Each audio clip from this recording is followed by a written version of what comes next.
So I think sometimes people look at business bank accounts and they think, "Oh my gosh, I can't believe I've got to set this up. What's that process like? What type of documentation are they going to need from me? What's that process going to look like? And what can I expect when I'm going through the process there?" We're going to get into that in today's video. Hi everybody, I'm Brandon Gustafson. I own and operate 2 assisted living facilities, and I created this channel to help people like you learn the ins and outs of investing in assisted living. Welcome to Assisted Living Investing.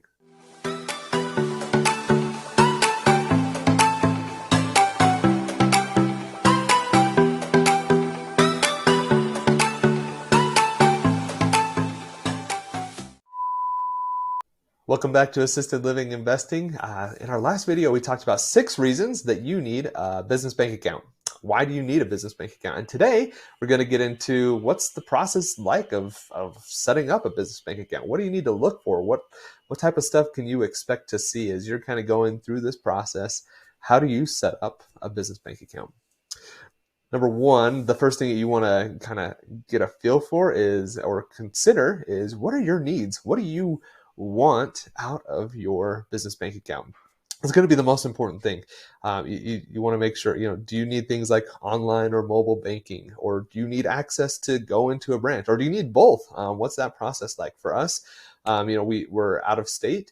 Having somebody that has a branch where our administrators can go in and go and deposit checks when they get rent payments from our residents and from their family members is great. But also being able to remote deposit and put those checks in there for us if we receive a check, or even for our administrators so that they can do it without having to go to a branch is nice. There's pros and cons. Unfortunately for us, finding a bank that operates in both Utah and Colorado was extremely difficult, which for me was actually really surprising. But Utah and Idaho, there's a lot of similarities in banks and things like that. We found a great bank that we're able to work with. Next is, are you going to be doing those mobile deposits? Do you need that? It's important to have them, especially in this world where online and mobile banking is just so prevalent. You want to make sure that you have that information there. We've found that sometimes we need to transfer funds back and forth between different bank accounts, whether that's us personally to cover expenses, or if we have bank accounts between our real estate entity and our business entity, being able to transfer funds over to make the lease payment, those types of things. Being the ability to do fund transfers between banks is extremely important, and most banks have that ability. It's not something that's uncommon, but having worked with several different banks as we've gone through this process, some of them are far easier to deal with in that fund transfer process. And so kind of get familiar with it. If it's already a bank that you're familiar with, that you know exactly how they work and what that process is like, then and you're comfortable with it, then I would say go with that bank. I think having the ability to have ease of making it easy to transfer funds or do mobile deposits or things like that is just going to make your life a lot easier. Do what you need to get the right bank account, but have one that meets your needs and is easy to use. Another thing that you want to be aware of is low or no fees. You don't want to have transfer fees, a 1% transfer fee when you're transferring funds back and forth, or a $2.50 charge when you do something like that, or when somebody's trying to do a direct deposit into your bank account. You don't want to have fees there, so try to avoid them if you can. That would be a big suggestion that I have. Another thing to consider is, do you need access to an ATM?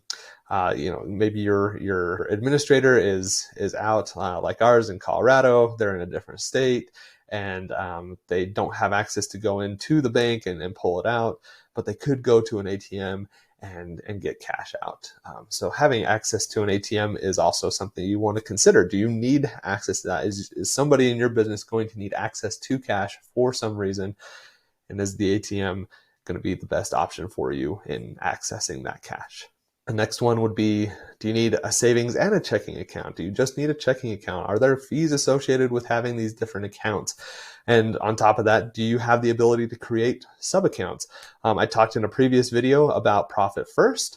I'll put a link down below in the bio so that you can purchase that book on Amazon. If you do purchase via the link, I might get some kick back on that a little bit. Just want to make sure that you're aware of that.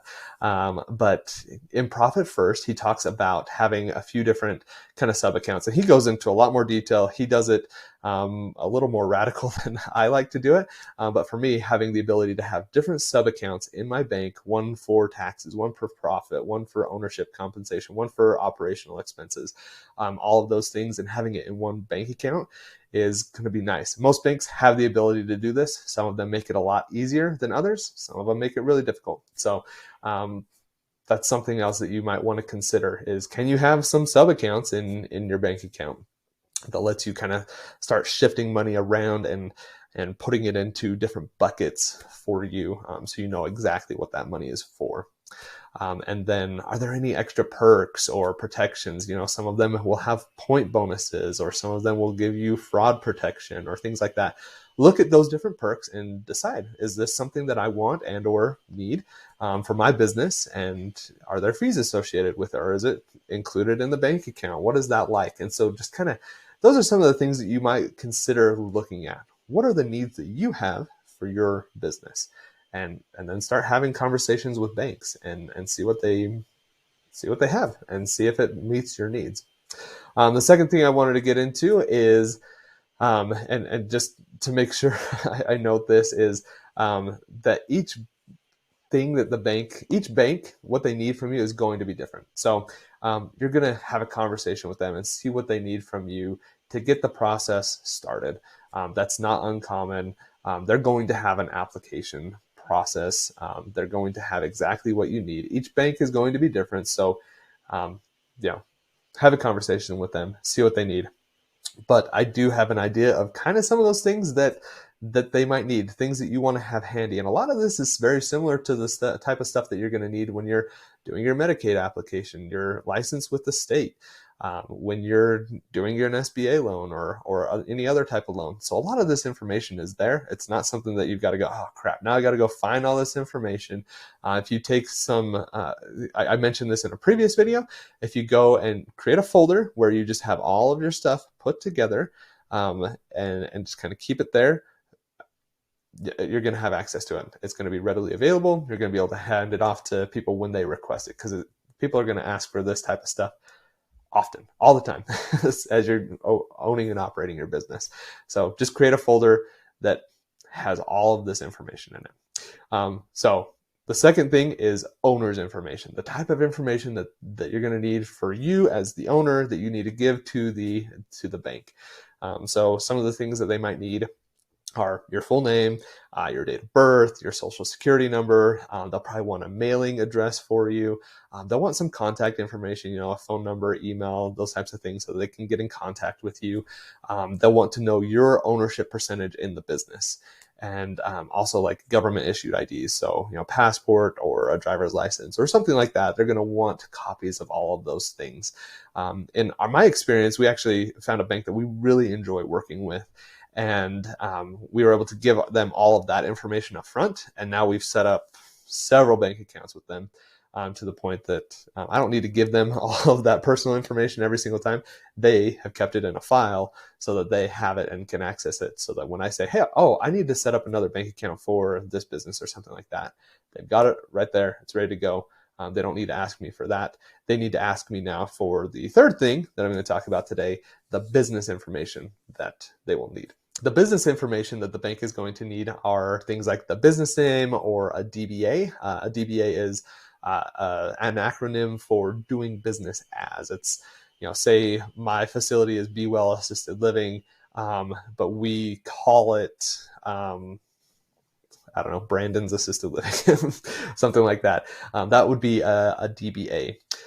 So they'll want to know the business name and any DBAs that you have it under. They'll want to know the business address. They'll want to know like a mailing address, and they'll also want to know the physical address of the facility. They'll want to know the EIN. We talked a little bit about that in our last video. I'll link that up here, but the EIN is the business tax ID. And they will want to know the type of entity that it is.